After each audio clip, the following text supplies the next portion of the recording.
3, 2, 1. Jillian Kingsford Smith, welcome back to the podcast. Thank you so much. It's great to be back. I love having a chat with you. We have such in-depth chats in the gym, and then we go, oh damn, should have recorded that. Yeah, well, this is good. Let's plan ahead. Yeah, it's been good. How's things been? Things are good. Where are we now? September 2021. Things are amazing. We're out of lockdowns in Brisbane. Yeah. So, But how the heck did we get to September 2021, like this year?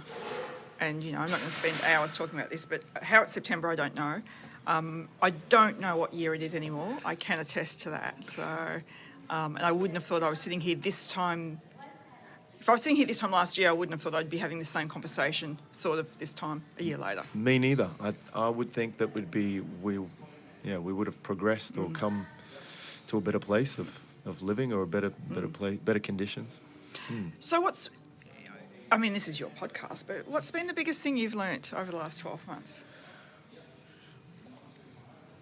Such a good question. The biggest thing I've learned over the last 12 months, I think it's been an evolution in resilience. So I've learned that no matter what comes our way and no matter what the challenge is, day to day, week to week, sometimes month to month, I've learned some strategies that work for me with dealing with the uncertainty. I like that. Yeah. I think it's come on the back end of, oh, snap, lockdown 3 days. Oh, no, it's 7 days. Or, oh, yeah, we're out of lockdown. Oh, no, we're back into lockdown. Yeah. So it's been this weird time. If you had to define what resilience is or means, or if it's easier to explain it, what it looks like in a person, what would you say? To me, Yeah. my interpretation of it is being faced with a challenge and then being able to detach, take a breath, and then go into that challenge with a what I deem a good mindset or a good perspective, and then come out the other end and draw some lessons and learn some things. I like that. Yeah. So I like that. I guess, I experience it in different formats, and I enjoy experiencing it in different formats. Sometimes with training, sometimes with business, sometimes with relationships, sometimes with other fires at day to day. Yeah. I think that's really important too, and I'll probably come back to that because one of the things that's been on my mind a lot lately, and I guess I've had the luxury of spending the last 12 months doing a lot of thinking and therapy and reading and all sorts of stuff. But resilience has been a really interesting topic for me to explore. And say 12 months ago, I wanted to write a book about resilience. Now I'm not so sure. Okay. I'm not saying I won't, but it's an interesting topic because from what I've read, the background research I've done, your interpretation, your definition is spot on. It's how we bounce back. But did you know there's actually been very little research done on resilience? Because what do you research? So we can put all that, and that's not to say it's not a full-on concept, it is. But if you were to ask, so when do you bounce back? 5 days? 50 days? 5 years? Like, you can't put a definition on it. You also can't define what resilience is. You can't say, these are all the characteristics, and if you've got them, you've got resilience. Hey, So it's different in everyone. And then as you just raised, and I hadn't actually thought of it, depending on the situation, you display resilience in different ways. You might be really resilient in, say, how you run a business, but you might not be so resilient in interpersonal relationships. And I'm not saying this about you, you know that. It's a really interesting thing. It's a big, hairy topic. Yeah, fascinating. I experience it in the gym day to day with our athletes in our community, and when we deal with niggles or pain or unexpected setbacks, how we bounce back and go, okay, I can adapt and improvise around this. It doesn't mean that I'm done and checking out for good. Yep. Yep. but rather see it as, okay, there's a tweak here or a niggle here, and that occurred because of this. Yeah. And sometimes it's not even worthwhile investigating why it happened. It's just going, okay, I've got this. Yep. What can I Yeah, triple absolutely. down on, and what other systems can I strengthen or mobilize whilst this one is healing, Yep. or whilst I'm managing this? Yep. Yeah. Can I throw you a curveball theory about resilience? I think we've got a bit of an industry around resilience. And by that I mean, and this is by no means saying that resilience doesn't exist. Resilience exists. But I think we've nearly commercialised it a little bit, in that we can take courses in how to become resilient. We can read books on how to become resilient. Some of the, again, not knocking these people at all, none of the slightest, but some of the biggest podcasters and Instagram influencers and whatnot have done very well talking about resilience. And it's a fine topic, but I think it puts a lot of pressure on someone to just, come on, become more resilient. You'll get over this, just become more resilient. What do you reckon? Yeah. I think there's a lot of trash on Instagram, social media, and influencers in general. And I enjoy observing how they monetize these things and what they sell, and the ebooks and or the courses or the seminars, and there's just a lot of rubbish. Of course, I'm sure there's lots of good as well. Yeah, absolutely. Yeah, I'm not sure. I think the last 12 months, or since before COVID, I think like you, I've been lucky enough to be able to step back and do some thinking and do some developing on myself, and I'm seeing that the return of that, and I'm seeing that help in other ways. Yeah, I like it. I don't know how I feel about that as an industry, like coaching resilience. No, it doesn't really. I mean, it doesn't appeal to me. It doesn't draw me in. I don't really engage in that stuff. Yeah. I like experimenting with it myself, reading some books, absolutely. developing Yeah. that way, as opposed to looking to like an idol or a guru in resilience. It hasn't hit my radar. Who's the guys or girls doing these things? There's a couple out there, and they're you know what, they're fine speakers, and their stuff is fabulous. So it's probably less their body of work that I'm particularly talking about. I was about to say knocking. I'm not knocking at all, but I know what you mean. Maybe it's the knock-on effect of what I see as the commercialisation of resilience is that because we've got all these resources where I can literally just pick up a book and read how to become more resilient, that's a lot of pressure to get it right. And I don't know how you get resilience right. I think it's just something, how we deal with adversity and stuff is in here, and it comes from our support group, and it comes from how we were raised. And so I don't understand how something can tell me how to be more resilient, or when am I resilient enough, or I don't know. It's just there's a lot of boxes around stuff, I guess, and it's just not a neat equation. Lots of different boxes. Yeah. I like that question of when is it enough? When are we good?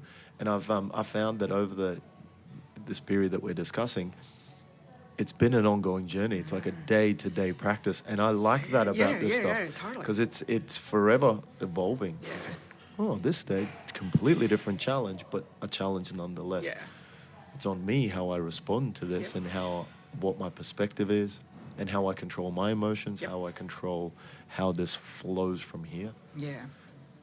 It's a big, hairy thing, I know, because with some of the health challenges I went through, and then I did bounce back quickly. I'm not saying I got better quickly. I just took them head on, the challenges head on, and then wrote books about them, and then started speaking about it and all that. And everyone's like, "You're so resilient. You're just so resilient, Jillian."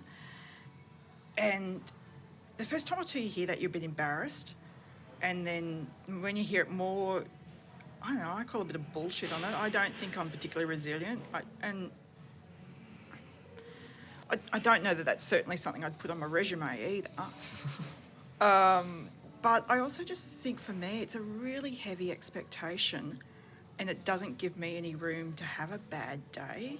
or to have a good whinge or to bounce back anything more than, within minutes of falling over.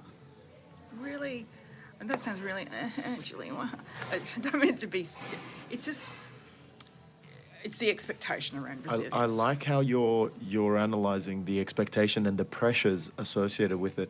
I've never thought of it that way. Yeah. That's cool. I remember... So it's like the flips... Sorry to cut you off. It's like the flip side of that coin, because we can talk about being resilient, being da-da-da, but it's so much pressure on ourselves.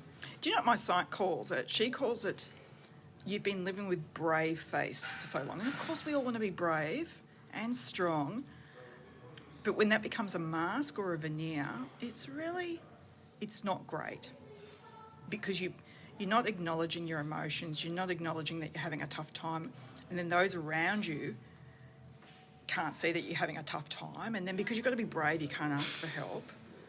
And a lot of this has come up for me this year because I've had more time to think, and the world around us has changed. I mean, in case you didn't notice, and so I think we're all dealing with a lot more pressure, but that's where my sort of pursuit of looking at what resilience is and how it affects me and those around me sort of came up. But yeah, it's been, that whole thing about resilience has just been really hard for me to sort of stomach lately in a way. But I think it was at the end of last year, I remember coming here and I was just having a bad day, really bad day, MS-wise, mentally, everything. And I remember just bursting into tears with you, and I was so embarrassed because, Jill doesn't do that, and now I don't care.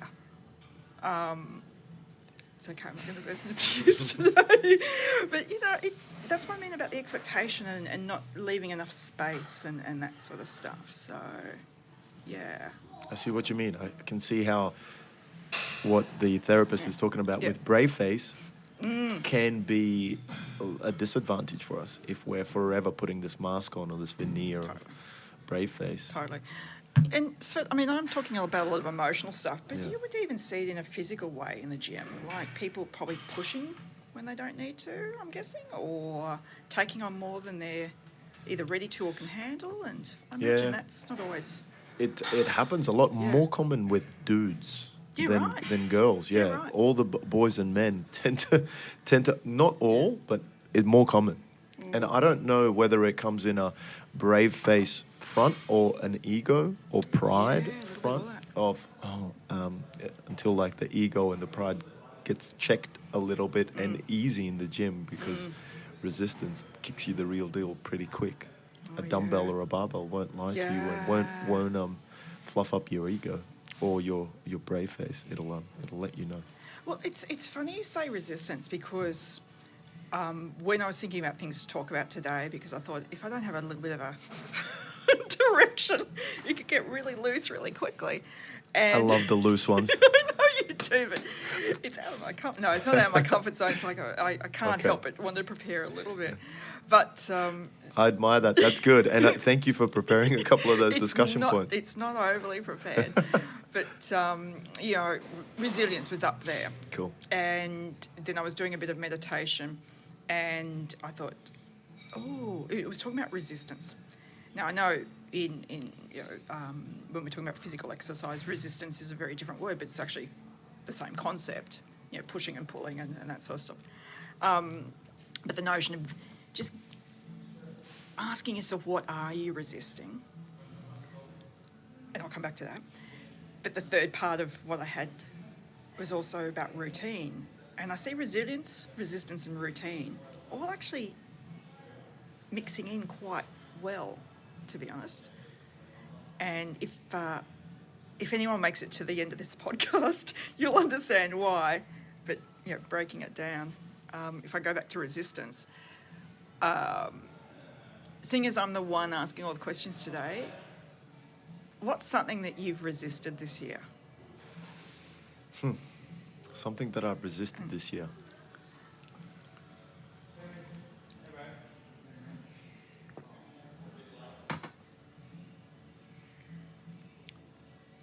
In the last couple of weeks, I've been working really hard on little triggers or habit. This is interesting. Routines that I find throughout the day that would be problematic for me, for example, if I'm doing my own training session and I can hear chat or communication between other team members or other members of the community in the past, that would have been I need to put headphones in and zone in on my work, because otherwise I can't multitask, being able to get after my heavy set and like feel like I'm a part of that conversation, and it's not bad or good. I just feel like maybe I want to just join in. And what's Jill and Arif chatting about? I'd love to be a part of that conversation. Oh shit, get back to the set. That used to be my conversation. Yeah, like I want to. That's exciting. I want to chat with you guys.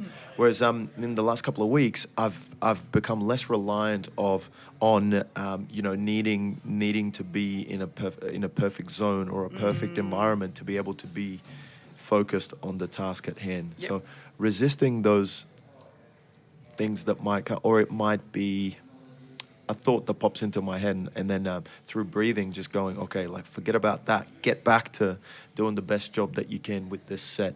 And I love using gym analogies, but I've been applying that in different aspects of my life. So if I'm feeling a certain way, let's say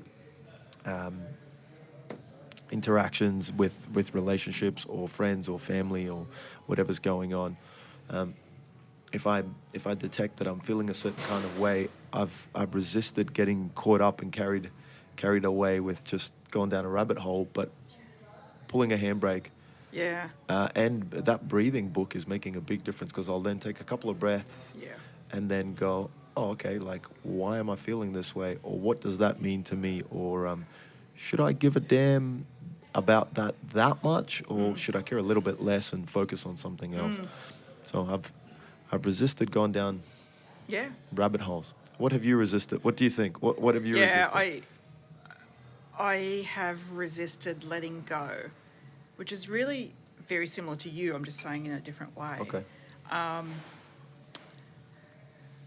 Big confession, I'm a control freak. In case anyone didn't know. Okay. And it's getting exhausting, to be honest. Okay. This need to,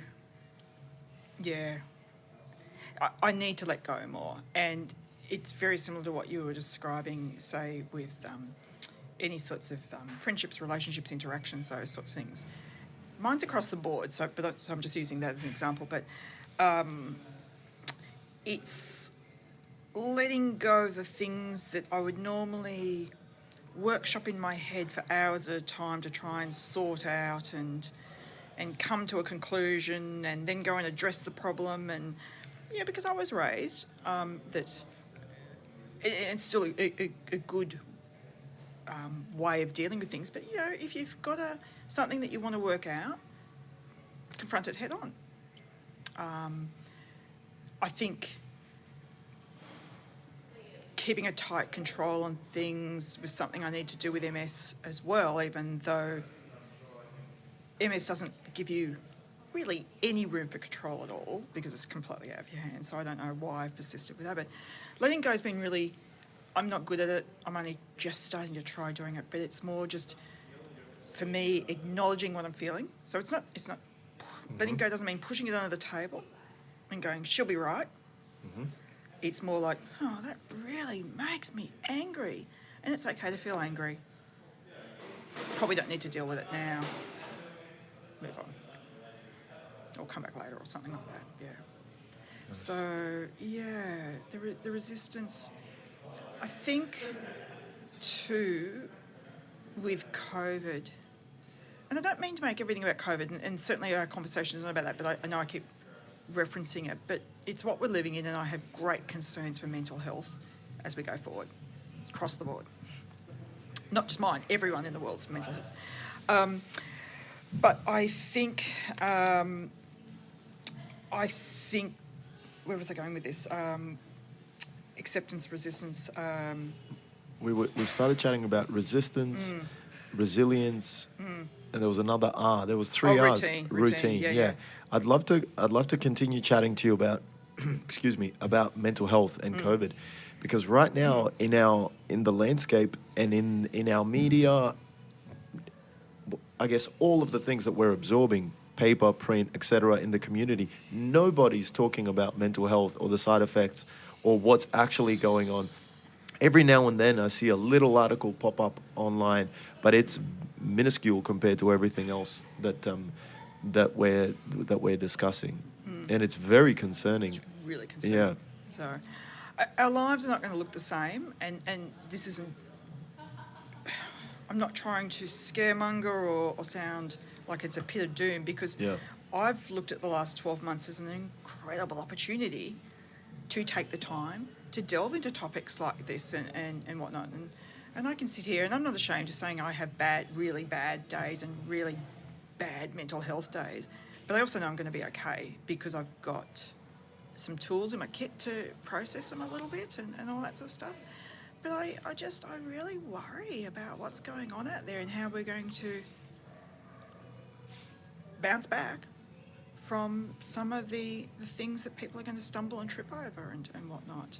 So I think with COVID, and I think this is where I was going with my train of thought, there needs to be a certain amount of acceptance and less resistance. I get incredibly upset and frustrated with the border closures, and I just think we're being kept from family and loved ones. And I know you guys feel like that in your family. You know, it's just really hard. And to not have a date. It's not even a date, Svet, a bit of an idea. Yeah, of course we'd all love to hop in a plane and go overseas. I'm meant to be in France from this weekend onwards for a month studying French, something really close to me. I'm okay, like I've accepted that's not going to happen. It probably won't happen next year. But the thought that in really about 90 days max, I couldn't see my family for Christmas. Yeah, I can't do that. I'm getting teary now thinking about it. I think it's going to have short-term implications, medium-term and long-term. I think it's terrible. Yeah. Here we are almost 2 years in, and we're still separated from our friends and family and the rest of our nation. We're in bubbles. We're in red zones. Have you seen the footage of the Queensland and New South Wales border at the Gold Coast? And friends just hanging out over a barrier and things. It's good that we're laughing about this. It's terrible. But this is the absurdity of the situation too. So yeah, I don't know. What do you think? And I love comparing us to other countries around the world, America, Europe, etc., Canada. What do you think needs to happen for us to take that next step? Or what do you think is the problem? Why are we still separated that much?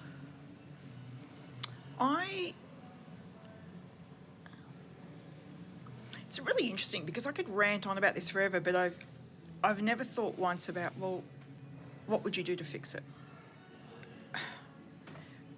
But off the top of my head, I think we're an incredibly big country, and the system of states and borders makes a lot of sense in some ways. But when it was instituted, you never knew that we were going to have a pandemic decades, more than a century later.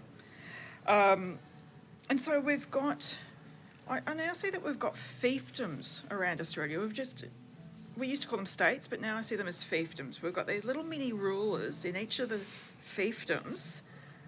You know, what's that? Is it a scepter? Like the thing they bounce up and down, here. It's got a big jewel on top and all that sort of thing. Yeah. No, this is how we're going to do it. I don't care how you're going to do it because we're going to do it better and we're going to do it faster, but we don't care if we do it faster or slower because we're doing it and we're doing it our way. But we all have family and friends everywhere because Australia's we have grown up and been encouraged to travel and to have businesses everywhere and all that sort of stuff. I used to work for Department of State Development and Trade. So that's the Queensland Government Department. Oh, this is going back about a decade now. but we had a massive investment attraction area where we would want to be attracting the likes of the Virgins and the big headquarters up here. And now that we've done it, we've shut off from the rest of the world, and I don't see how that makes sense in an economic thing. And before I go on and on about this, I'm going to just stop because it'll just send me on a rant. But I just think we're not looking at this as a country anymore. We started off that way, maybe started last year, and now we're looking at everything state by state, and it's not working. I do think we have to, my personal opinion, we have to learn to live with this. So we have to learn to live with a little bit of risk.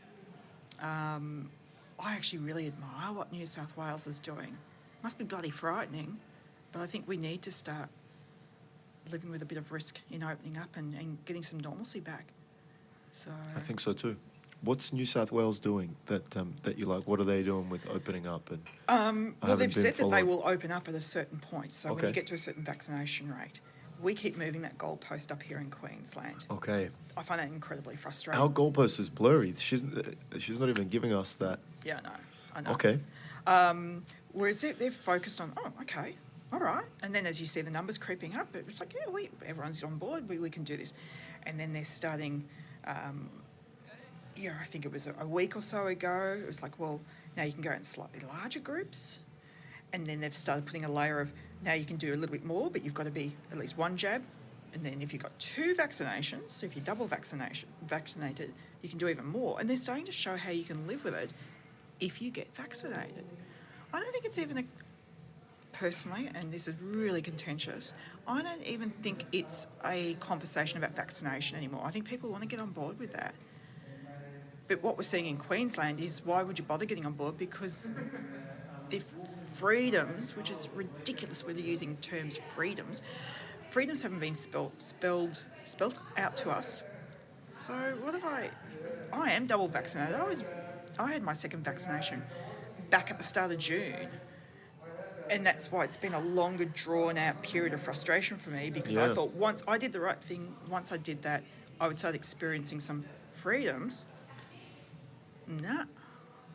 So, sorry, there was a bit of rant there. It's really good. Sorry. Rant away, Jill. This is a rant encouraged podcast.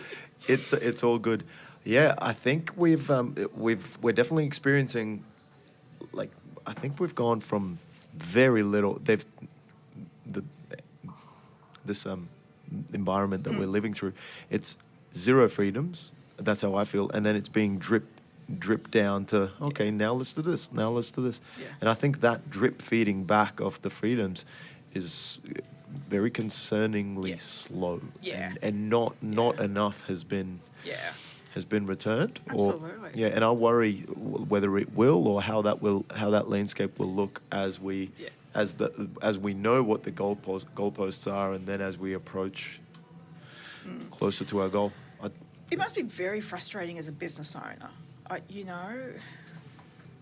to deal with all those uncertainties.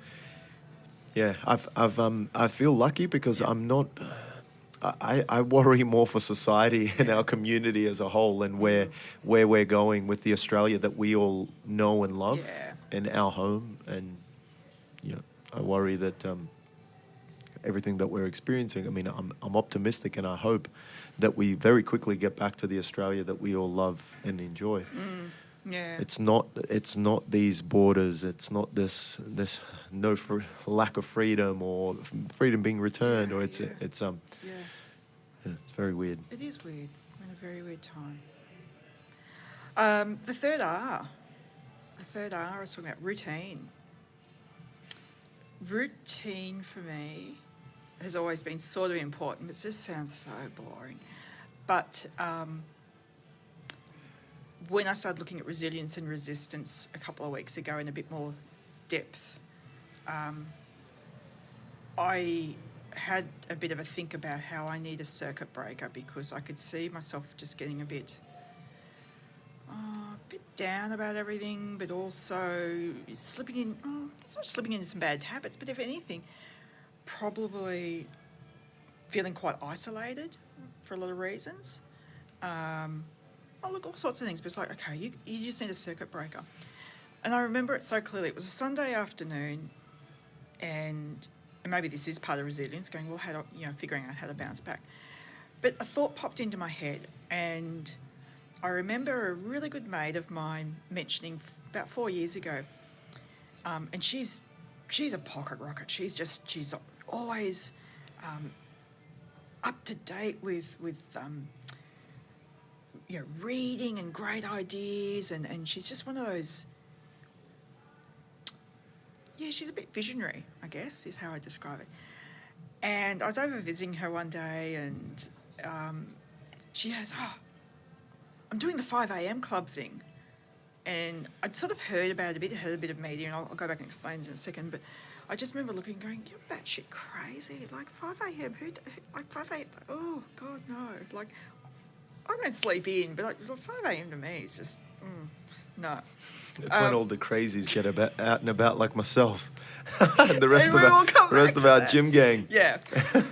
It's wild at 5 a.m. Yeah. So anyway, there's an author by the name of Robin Sharma, and he's a philanthropist, a business coach. He's written a few books, and he wrote this, he developed this concept and then wrote a book and called it the 5 a.m. Club. It took him several years to write because he really went back and refined it and rejigged it and all sorts of things. Not so much the science was always there, but he wanted people to really embrace this concept and routine, and so he just perfected it. Anyway, me who'd heard a bit of, a couple of lines about it and just went 5 a.m, no thanks, just no. I sat down and Googled and listened to a few podcasts and then downloaded a book, and I started it the very next day. And what hit me, and again, I'll go back and explain the concept in a second, was absolutely the minute they started talking about the science and research and the brain chemistry. Like, this stuff is rooted in proper medical science. And that was the only, I guess, clarification I needed. It wasn't another, guru, influencer, that sort of thing. So, the 5 a.m. Club, and some people are going to be listening to this going, oh my God, Jillian, we've heard about all of this. And then there's a lot of people I've talked to about it have never heard about it. It's only a few years old. But when we get up as first light's coming in and as the sun rises, which is typically around that 5 a.m. sort of mark, all sorts of things happen with the brain chemistry. Dopamines. I wish I'd copied down the other three, but there's 3 different chemicals that your brain is flooded with. And so immediately, your brain's going to start operating at an optimal level. So you have that happening. You're up at 5 a.m. on first light, and as you know, where very few people are around, you've got the world to yourself. As a creative, and I do consider myself as a creative now, as a writer, there's something incredibly magical about watching the sunrise. Like, it's different every day. I know that's stating the obvious, but yeah.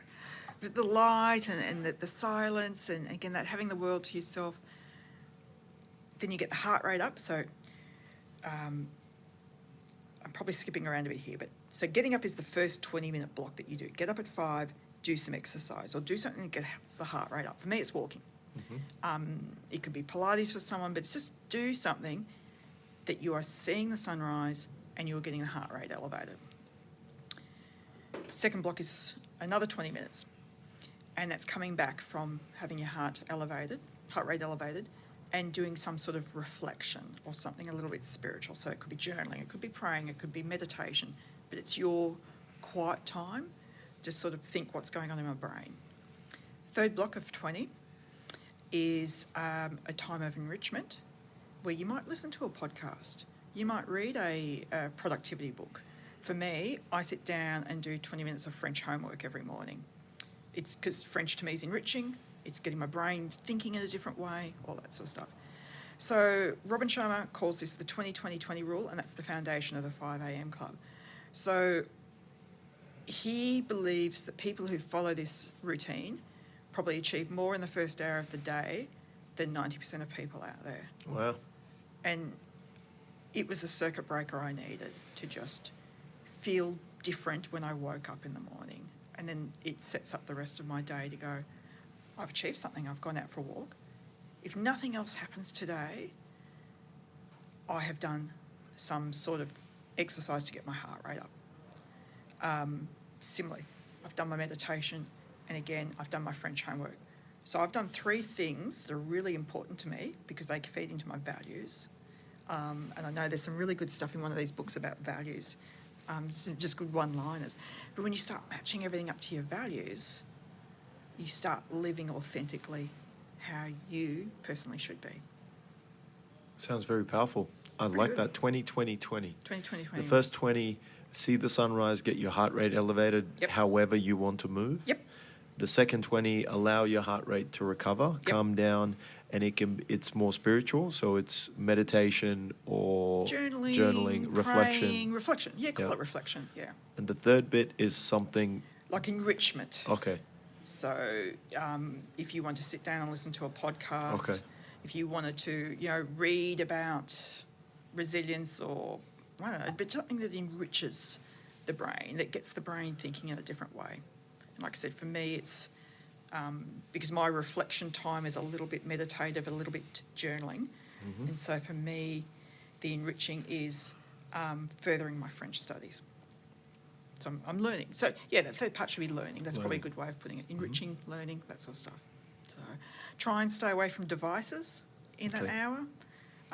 We realise that we might use heart rate monitors or phone. I use my phone to just time the walk. Okay. I also use the timer on the phone. For me, just to set up that 20-20-20 thing it is in nice blocks of 20 because I just want to set the habit, and that's part of the routine, set the habit every morning. And he says 66 days is stick with it for 66 days, and then if you do that, you'll probably stick with it for life. I've heard that theory before. It's habit building theory, right? Yep. With it takes around 66 days for us to create a new habit and for it to become a part of our lifestyle. Yeah. That's really cool. I'm thinking about how I could experiment with this 5 a.m. club, but I'm waking up at 4:30 a.m. most mornings already. I could creep it into my weekends for sure, because I don't teach classes until a little bit later. Yeah. It's an interesting one, and I mean he's not hard and fast on it has to be at 5 a.m.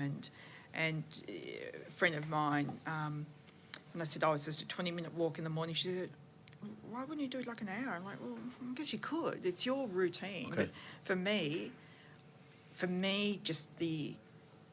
it's just the sun rising. That thing is what matters to me. But for others, their values are going to be different, and so it might be getting the hour walk in.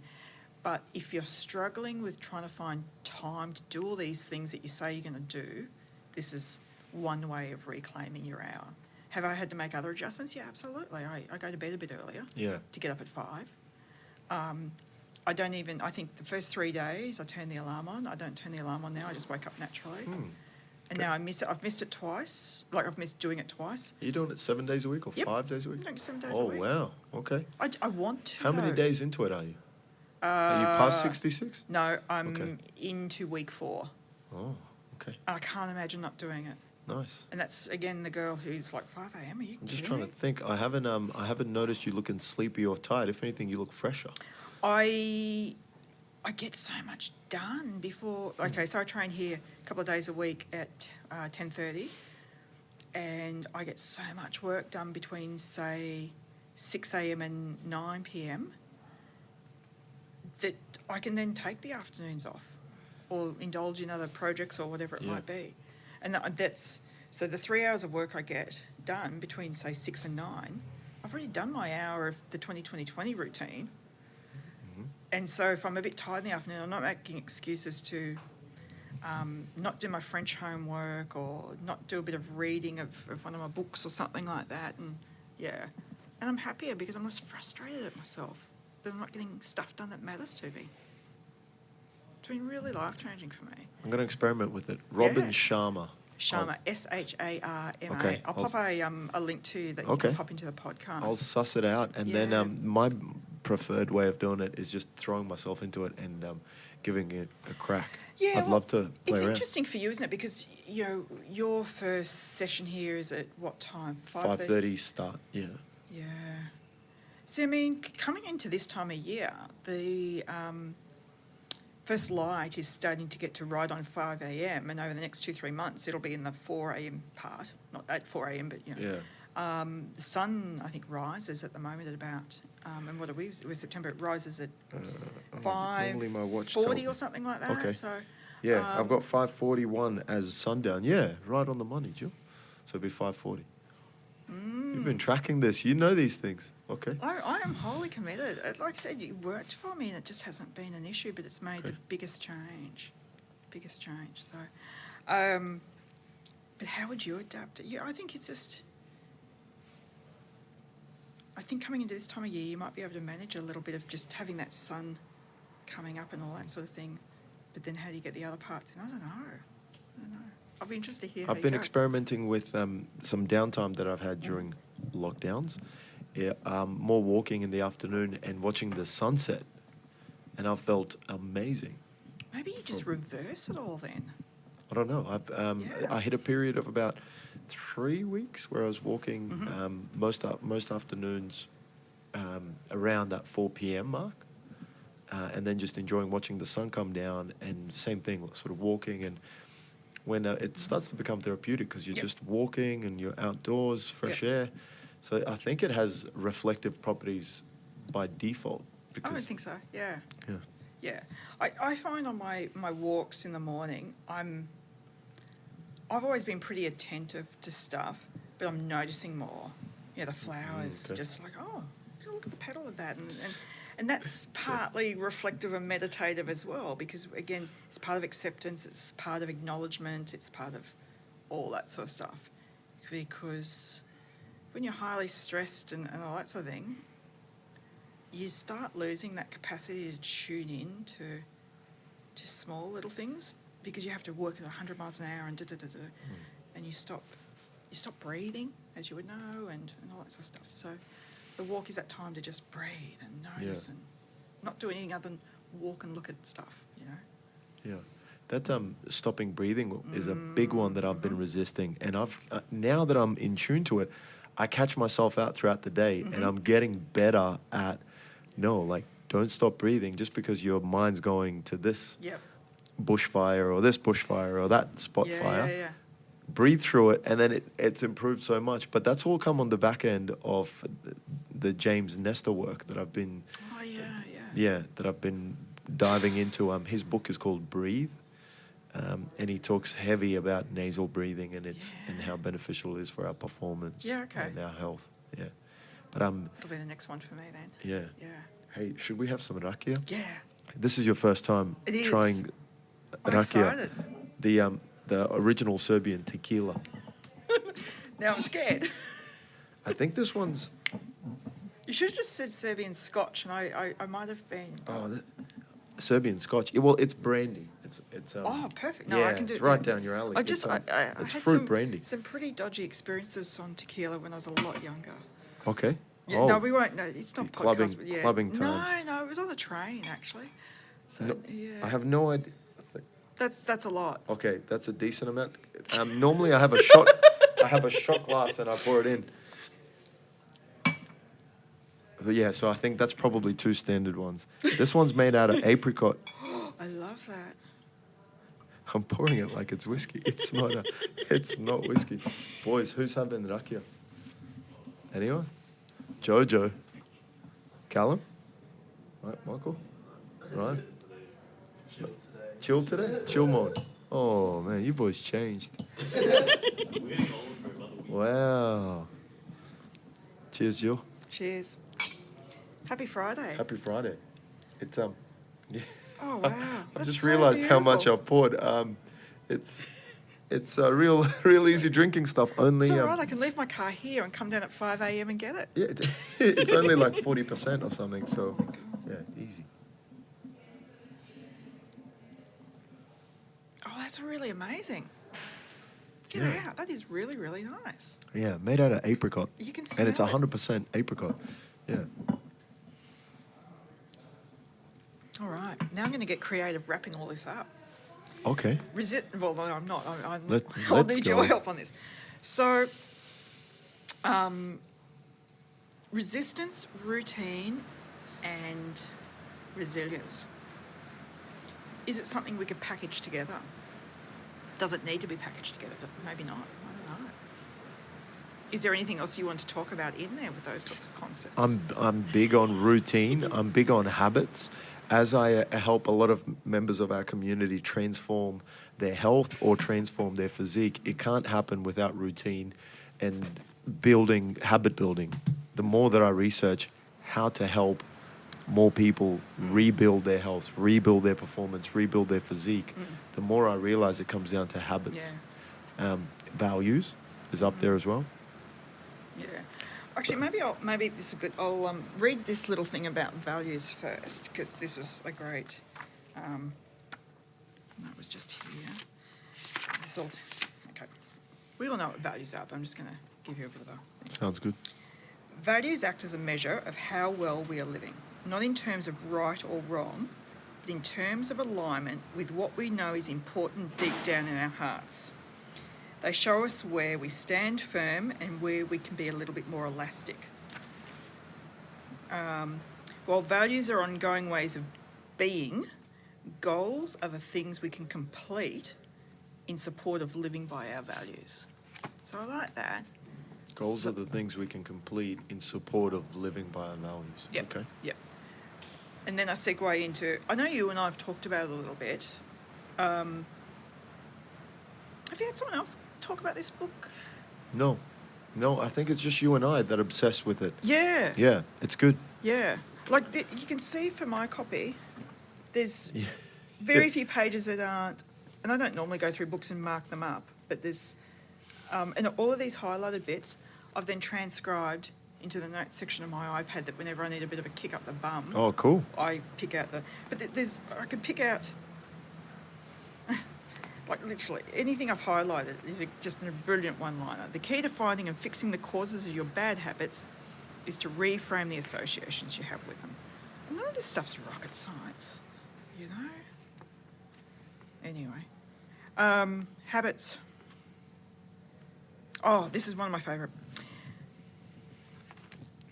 And this is why I love this book so much, because again, in a COVID time when we have so much burden on our brain and our mental health, habits reduce cognitive load and free up mental capacity so you can allocate your attention to other tasks. I know one of the things you and I have talked about is people unable to make goals and stick to them. Do you think that's values-driven or routine-driven or a bit of everything?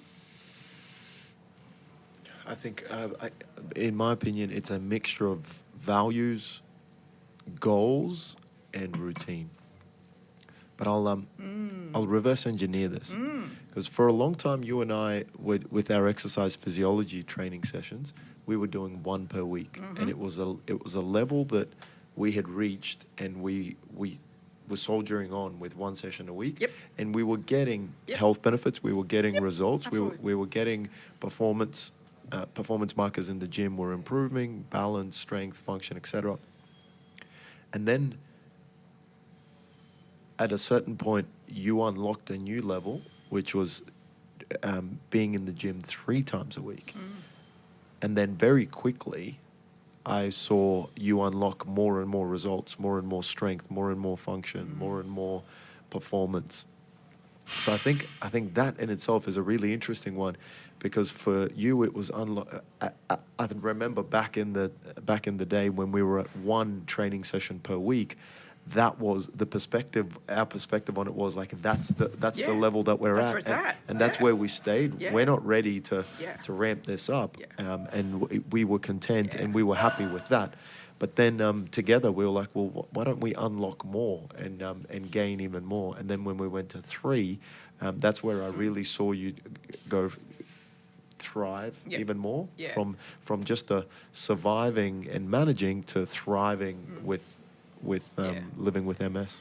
And I think it was twofold for me. I remember when you suggested going from 1 session to 3, there was a bit of self-limiting belief. It was like, oh, gee, you know, I'm working my guts out in the 1 session a week. And that was not all I was doing, as you know. There was Pilates and walking on top of that, and then I tried to work out how to run again. So, and that was what I think cogged you in the first place, was I've got a bit of energy left in the tank if I'm trying to learn how to run again. But it was like, oh, I don't know that I could do 3 days. And it wasn't a time thing. It wasn't I couldn't allocate my time. It was more, I don't think my body can handle this. And then there was also a little bit of I think when you suggested it was at a precise time that I needed another circuit breaker. Actually, maybe that's how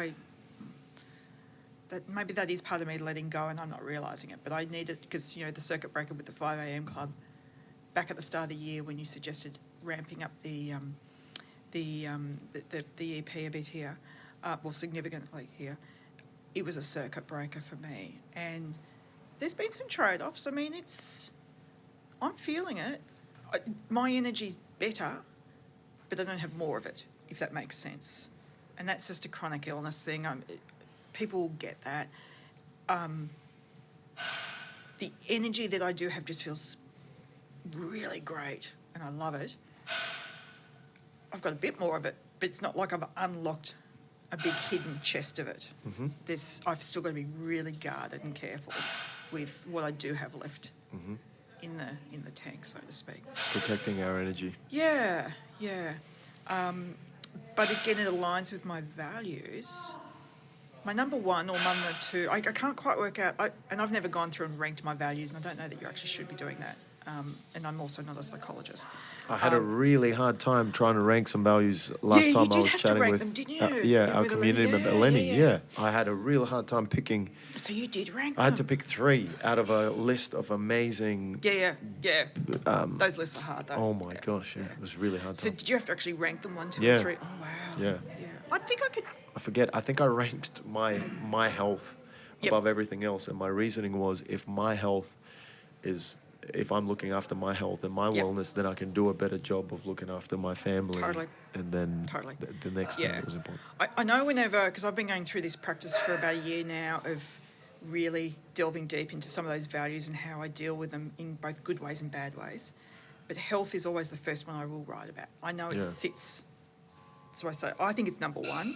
But I sort of feel like, oh, gee, shouldn't something like love and all that sort of be number one? But it actually isn't for me. Health is number one because without health, and I've had poor health, I've had very poor health, but without health, nothing else really matters.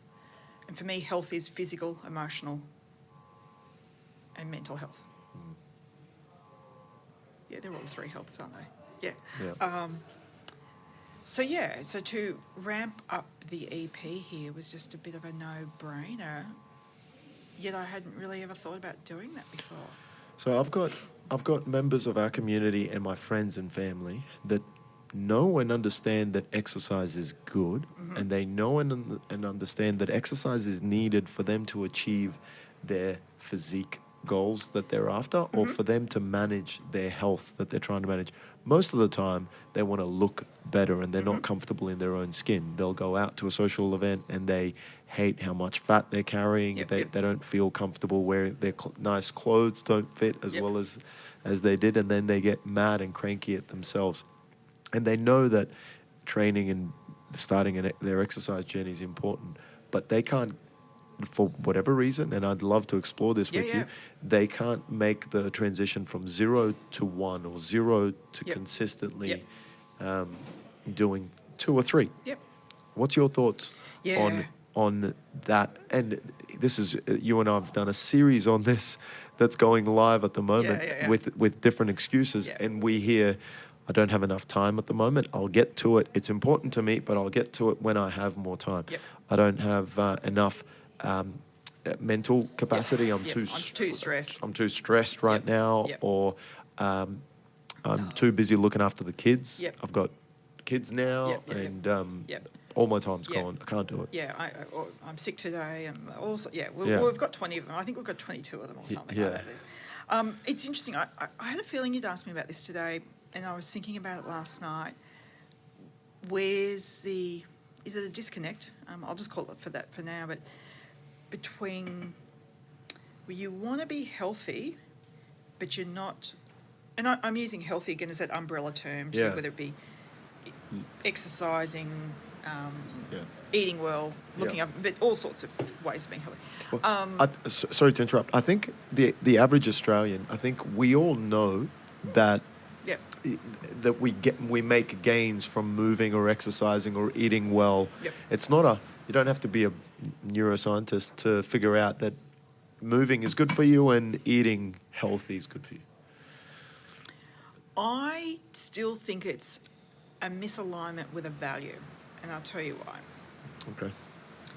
I think if you can't get beyond, this is really simplifying it, so bear with me.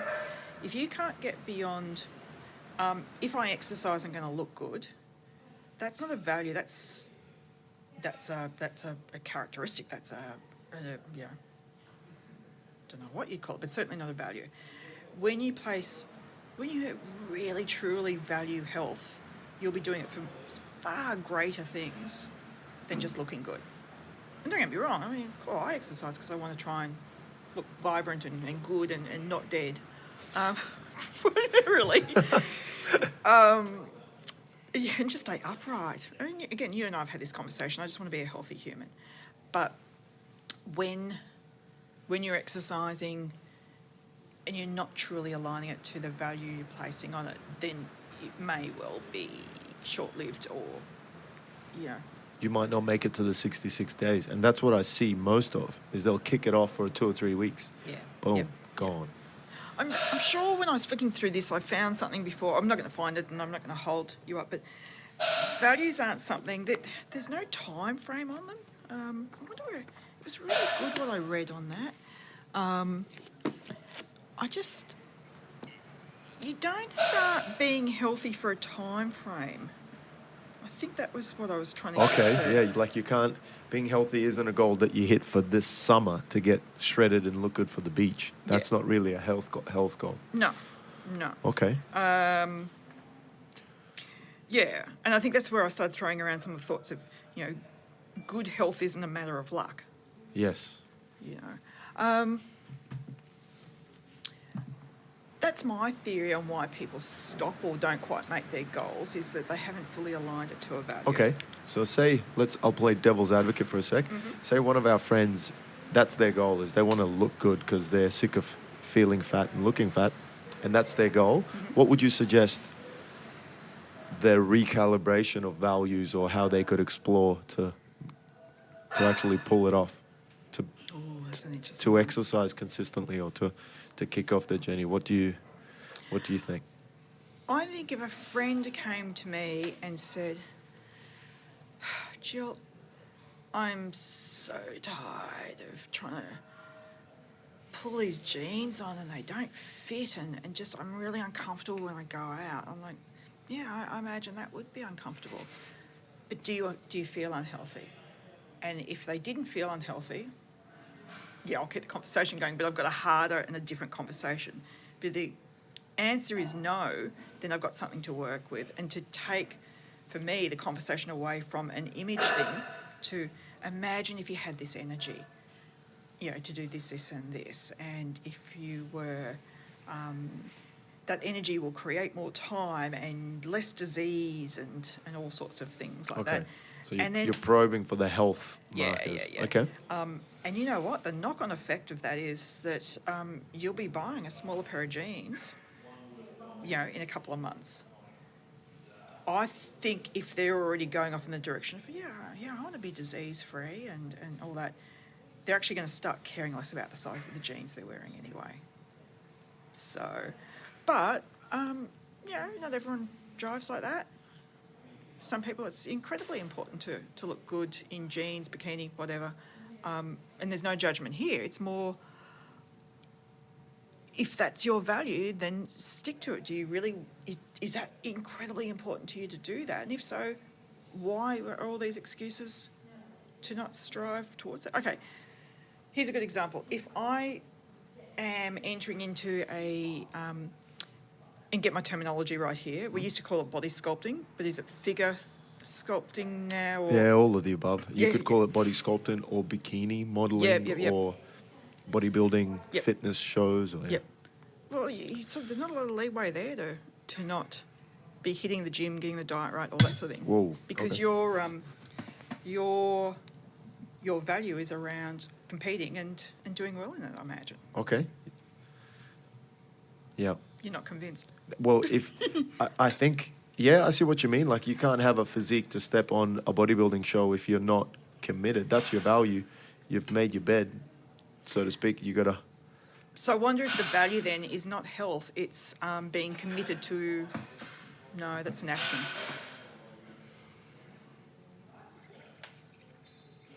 There's got to be a value in or amongst all of that. And why would you enter it? There's got to be a value in it. We got to ask Arif. He's done a bodybuilding show. He's won a bodybuilding show at a very young age. But do you not think it would be health for him? If he's gone down this track of going into the No, not him. health. Let's get him on the phone. Phone a friend. We should just yell out, "Yo, Coach Arif." But do you see what I mean? I think any of if your goals don't have a value attached to them, they're going to be harder to certainly harder to stick to and achieve. Yeah, I'm not sure. I haven't figured it out yet. I'm chipping away because I feel like if we can rewire that, what I have ruled out is motivation. If we can rule out this notion of, I can't do it. I'm not motivated right now. Yep. I'm experiencing low levels of motivation, so I'm going to stop exercising until summer. My motivation peaks in summer, and then I'll start then, and then we go through this yo-yoing effect of, lots of exercise summertime, zero wintertime, and we never really reach a state of optimal health or good physique or whatever we're trying to achieve because we're so... So you're saying motivation does play into it or does not play into it? In my opinion, I think it's terrible. I think motivation is overrated. Yeah. I think it does not. Yep. It does not play into this at all. I think values play into it way more. Yep. Routines play into it way more. Totally. Being able to resist the temptation of the temptation could be career, or it could be family, or it could be other social things of. To get to your goal, you need to fit in 3 sessions per week. And now all of a sudden, your career wants to spill over and affect your training routine. And then you go, okay, well, I'll take that meeting or that project or whatever. And then you willingly know that you won't. Okay, so there goes your exercise time. So you've prioritized your career over your own health in this example.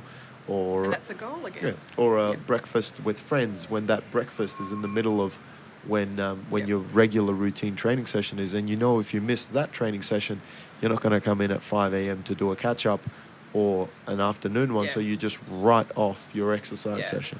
I'll tell you why I have a problem with motivation being a factor. And so I'm on board with you saying I also agree that it's not a driving force of what would get me into, in here every couple of days. Yeah. Every second day. And I had to bring it back to that, as a chronically ill person, but I'm just trying to present another perspective. And I know that we have plenty of people in our community who are living that life. For me, MS... I've got motivation as much as I need. I've got it in spades. I'm a highly motivated person, but I get stopped in my tracks with the illness sometimes. And it would be so easy to say, just push through it, just push through it. But that actually doesn't help the disease much. But over time you learn when that you can actually push through it because it is just simply motivation or lack of, and when you need to just pull back. But I would never say wholesale motivation is a problem. If anything, it's learning when to turn it off a bit. I just think, again, values rate higher than the concept of motivation in what would drive someone to commit to healthy practices. I think the trouble with motivation is how do you differentiate the difference between motivation and low energy or poor sleep or not the best nutrition or not being hydrated enough or not getting enough vitamin D or some of the other thing or high stress. So I think they spill into and they drain this motivation thing. I agree. And then we go, low motivation levels today. No, it's not low motivation levels. You're experiencing normal ups and downs that come with not having the best week of sleep the week before, or binge drinking on Yep. the weekend, and then you're telling me you got low motivation Yep. on Monday. Yep. Okay. Yeah. So that's where this concept again of routine plays Yeah. into stuff. And I joke all the time that it's just a full-time job being a healthy human. You just reeled off, Yeah. half a dozen, hydration, sleep, minimising stress, blah, blah, blah, blah.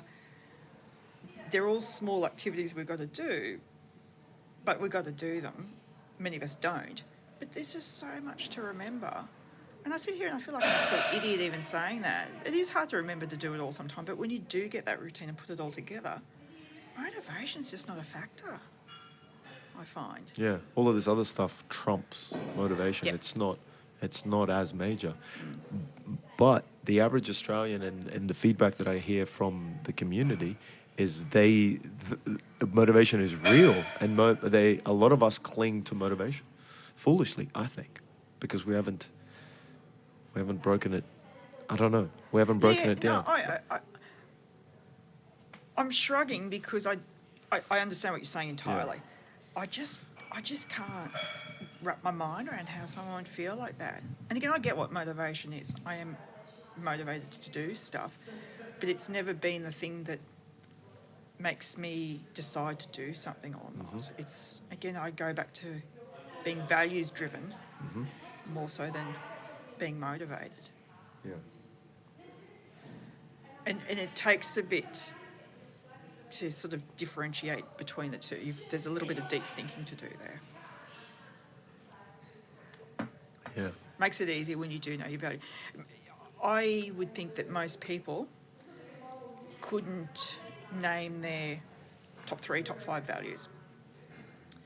And keeping in mind that depending on the situation, those values will change or be quite nuanced. But most people grow up, and Eleni would have spoken about this quite a bit, but you grow up with one set of values, and then, as you age, you will refine them a bit, or different things become important, or things happen in life, and so you'll adjust a little bit. So they change over time, but not tremendously. But we never sit down, we don't sit down and go, dear diary, my value today is. So I'm not surprised that you had problems or found it challenging to look through a list and pick them out. You know what they are. You know what they are in your heart, but to actually circle them, it's like, that's big stuff. It's really big stuff. I wish more people would do it, actually. Yeah. That was the first time I've ever looked at them on a sheet like that and had to think about, which one? Whoa, I'm only picking 3, so which one do I prioritize more? Is it too personal to ask what your second one was? I think I have a photo of it. My first one was health, and the second one was family. And then the third one, I can't remember. It was important to you then? Yeah, oh my God. Called out. Eleni put it on a little chart, and she's got a little cool thing that she wrote out. She took a photo, and I think I have the photo as well. Yeah. Way cool. Yeah. I like it. So where to with all this conversation? What are you making of it all? Is any of it helpful, do you think? I don't know. It's helpful for me. I enjoy chatting about this stuff, and if anyone else draws anything out of this, awesome. Otherwise, good chats and good rakia. Yeah, nice way to spend a Friday afternoon. Beautiful. Philosophizing about life. Yeah. Bit of Serbian whiskey, which is what I'm going to call it from now on. Yeah. So, okay, so to wrap it up, only if you want to wrap it up. Yeah, let's do it. Good opportunity to wrap it up. Routine, resistance and resilience. I'm going to say 3 things that are not mutually exclusive. I still think resilience is a lovely thing to have. Of course, I want everyone to bounce back when they're experiencing adversity. But I fear for buying into the commercialisation of it. And I also think it's okay not to be resilient from time to time. Actually, that's probably a really big thing. Particularly now, getting back to that whole mental health topic. I think it's really okay to go, I'm not bouncing back, and acknowledge that, you know. Resilience, we talk about routine, check out the 5 a.m. club, or think about what your circuit breaker is in your routine. And resistance. Resistance could come in the form of acceptance or letting go or lots of different things. And in your terms, you know, resistance with the pulley bands thing, you know, it contracts and expands and things like that. So Yeah.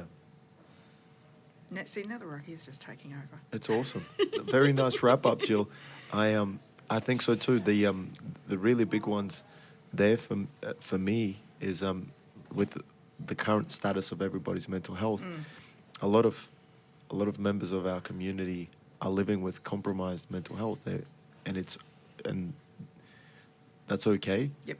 I think the more that we can accept it and like you say, not brave face it or Brave face or, it, or sweep it under the rug, Yeah. but go, okay, I'm feeling like this. Okay, you know, where to from here? How do I rebuild, or what helps me recharge? Yeah. And you know what? You have two of the most fabulous things to help that under the roof here. Physical exercise and community. Like, I'd be lost without those two things. I want to thank you for what you've put together here.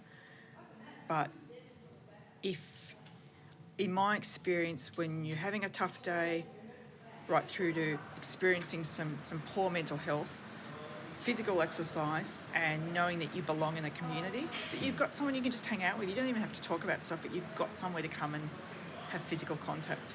That's probably the wrong way of saying it, but you know what I mean? Yeah. Yeah. Yeah, that It's everything. human interaction. Human and interaction, yeah, yeah. community, a sense of belonging. Yeah, it's nice. Cool. Thank you, Jill. Thank you for hanging out with me. Cheers for the chats. My pleasure. Let's do it again sometime. Sounds good. We'll do it again. Yeah.